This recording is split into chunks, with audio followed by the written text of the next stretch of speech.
विकास हाँ, बोलो तो सही, कुछ तो बोलो। नमस्कार दोस्तों, थे देख रहे हो द प्रेस टाइम।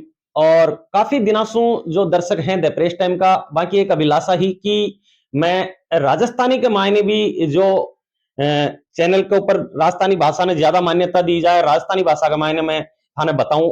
तो आज मैं ले आया हूं थाने बहुत ही बढ़िया पावन नगरी है प्रयागराज, जो पहले इलाहाबाद का नाम से जानी जाती। आज मैं पहुंचा हाँ प्रयागराज नगरी के मायने, और अठे त्रिवेणी संगम है, जो तीन महा अपनी जो भारतवर्ष की नदियां हैं, बाको संगम है। और अठे आज मैं इनकी विभूति, इनकी महान हस्ती जो एक संत समाज में आपनो एक हिंदुत्व ने जागरूक करवा को काम कर रही है, गौ माताओं के प्रति एक बहुत बढ़िया काम कर रहा है, महापुरुष है श्री श्री 1008 बलदेव दास जी महाराज दाऊ धाम सु बासु में थारो परिचय कराऊंगो कि अठे महाराज जी कुंभ के मायने की तरीका सु जो आपका भक्ति बढ़ा सु पहुंचेगा आपने राजस्थान सु, बाकी सेवा के लिए, बाकी रेबा के लिए, बाकी का स्नान के लिए कई कई व्यवस्था अठे है। आज मिलागा अठे और भी विभूति आईडी है महाराज श्री बासु भी परिचय लूंगा मैं द प्रेस टाइम का माध्यम से। और आज जो देख रहा हो जो अरे संत समागम एक बहुत अच्छो हो रहा है, मागने संत जुड़ रहे हैं, आप देख सको हो। महाराज श्री प्रणाम, जय श्री राम, सत श्री अकाल, सुप्रभात महाराज जी। महाराज जी थोड़ा सा परिचय देवा की कृपा करें महाराज दर्शकों ने जो देख रहे हैं थाने। जी, हमारा छोटा सा नाम है अमरदास जी महाराज जी। और परिचय यही है कि संतों के चरणों में है, संतों के दास हैं। हम सबका परम सौभाग्य है, परम पूज्य श्री महाराज जी के चरणों में हम विराजमान हैं, बैठे हैं। तो यह जो प्रयागराज है, कुंभ जो है, इसका विशेष महत्व यही है कि हमें जो है संतों के चरणों में बैठने का सौभाग्य प्राप्त होता है।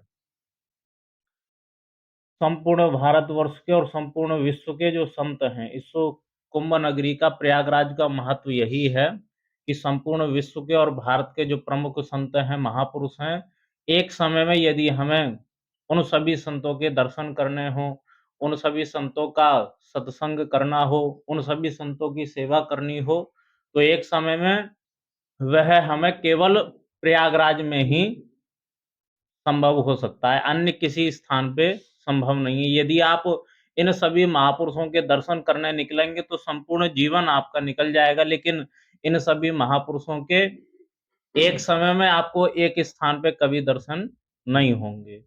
और दूसरा है कि कहा जाता है कि सर्व सिद्धि प्रदा कुंभ, तो यह जो कुंभ है, यदि आप इन सभी संतों की, इन महापुरुषों की सेवा करते हैं, किसी भी प्रकार से यहाँ आकर के अन्य क्षेत्र वगैरह वगैरह बहुत सारी सेवाएं यहाँ चलाई जाती हैं, तो इन सभी संतों का, महापुरुषों का यदि आप सानिध्य ग्रहण करते हैं, इन सभी संतों की यदि आप सेवा करते हैं, तो निश्चित रूप से आपके जो जीवन की सिद्धि है, जो भी आपकी मनोकामना है, वह इस महाकुंभ में आते ही आप पूर्ण हो जाएगी। जो भी आपके जीवन की सिद्धि है, जो भी आपकी मनोकामना है, वह पूर्ण हो जाएगी। यही इस कुंभ का महात्म्य है। और तो बहुत सारी कथाएँ हैं, बहुत सारे विषय हैं, वो सब परम पूज्य महाराज श्री आपको बताएँगे, वो सब महाराज श्री अवगत करवाएँगे। जी।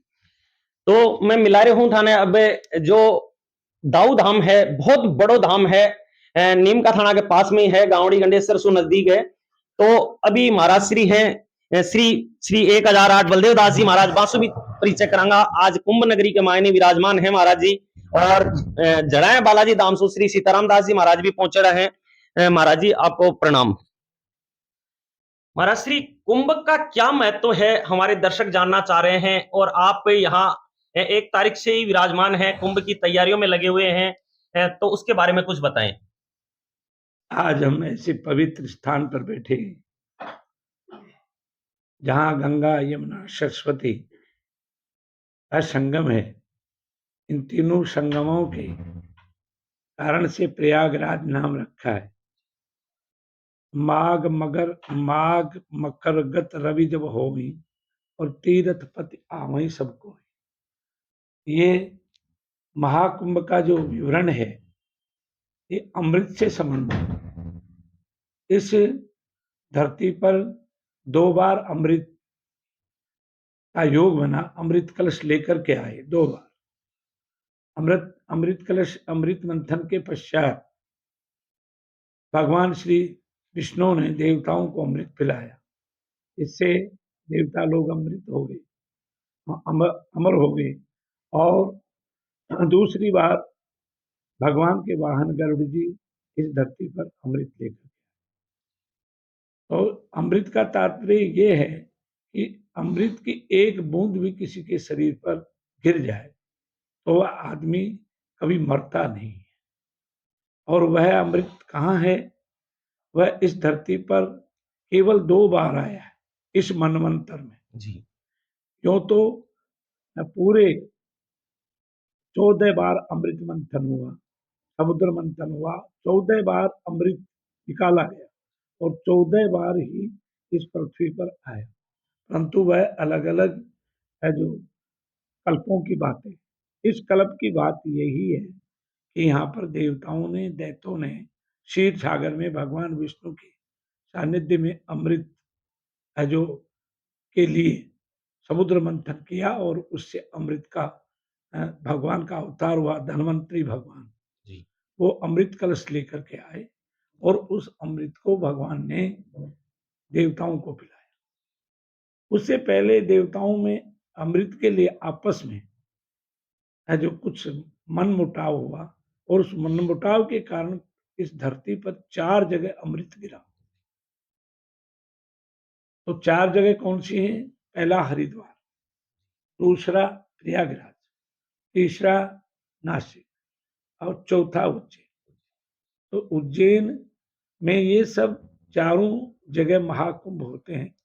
कुंभ जो कलश था उसको हम हमारी भाषा में कुंभ कहते हैं। कुंभ कहते हैं। तो उस कुंभ अमृत भरे हुए कलश में जो अमृत था इसके कारण इसका नाम कुंभ पड़ा।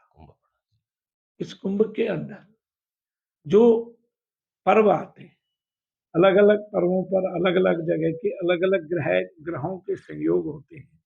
उन संयोगों के माध्यम से है जो यहाँ आकर के अमृत का समय आता है संयोग से। उस समय में जो गंगा में स्नान करता है, क्षिप्रा में स्नान करता है उज्जैन में, और गोदावरी में नासिक में स्नान करता है और हरिद्वार में गंगा में स्नान करता है, तो उसे अनंत कोटि फल मिलता है।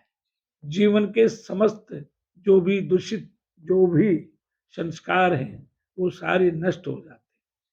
परंतु याद रखें सभी भक्त लोग कि जो जीवन में पाप पूर्ण विचार, कायिक, वाचिक, मानसिक जो भी विचार हुए उनको वो पहले वाले सब नष्ट हो जाएंगे। यदि दोबारा आपने वैसे ही कर्म किए तो नष्ट नहीं होंगे। महाराज श्री, एक लोगों के मन में विचार रहता है कि वास्तव में अमृत निकला था क्या और अमृत है क्या? तो ये जैसे 3 शाही स्नान होते हैं आपने बताया अभी, तो कौन से दिन कब क्या इसका जो परिवर्तन होता है? ये 1 महीने में 3 तिथियां आती जी। हरिद्वार में पहली तिथि है अमावस्या, दूसरी पहली तिथि है पूर्णिमा, चैत्र मास की पूर्णिमा, दूसरी तिथि है वैशाख मास की अमावस्या और तीसरी तिथि है वैशाख मास की पूर्णिमा। इसी प्रकार उज्जैन में है। इसी प्रकार उज्जैन का जो कुंभ है वह भी वैशाख के अंदर आता है और हरिद्वार का कुंभ जो है वह भी वैशाख के अंदर ही आता है। और 1 महीने में यहाँ की विशेष महत्वता ये है कि श्रावण में नासिक में होता है, तो आधे श्रावण से आधे भाद्रपद तक ऋषि पंचमी तक ये स्नान होते हैं। तो 1 महीने में 3 तिथियां आती, वो शास्त्रज्ञ जो विद्वान लोग हैं वो उस तिथियों को निश्चित करते हैं। उनमें जो 1 महीने में जो स्नान करते हैं उनको महापुण्य का फल मिलता है। और कोई बात? जी महाराज। तो देख रहे होते द प्रेस टाइम और महाराज श्री ने बहुत अच्छी बातें बताई हैं कि जो कुंभ को काई महत्व है और कुंभ क्या ने कहे हैं बाबिते सुन रहा हो महाराज श्री का मुखसों बहुत बढ़िया बातें बताई हैं। ज्यादा से ज्यादा भक्त सीताराम दास जी महाराज बैठे पहुंच रहा है महाराज श्री के नहीं, और ज्यादा से ज्यादा जो भक्त जो देख रहे हैं सीकर है, झुंझुनू है, नीम का थाना है, आसपास का जयपुर राजस्थान का नहीं पूरा देश का जो भक्त देख रहे हैं ज्यादा से ज्यादा जुड़े। अठे रहबा की सारी व्यवस्था है, कुंभ कमाने ज्यादा से ज्यादा लोग पहुंचे और ज्यादा से ज्यादा आपकी सेवा दी और ज्यादा से ज्यादा दान पुण्य करें और बीप का फल का भागीदार बने। जय श्री राम, सत श्री अकाल, सुप्रभात, जय जय श्री राम।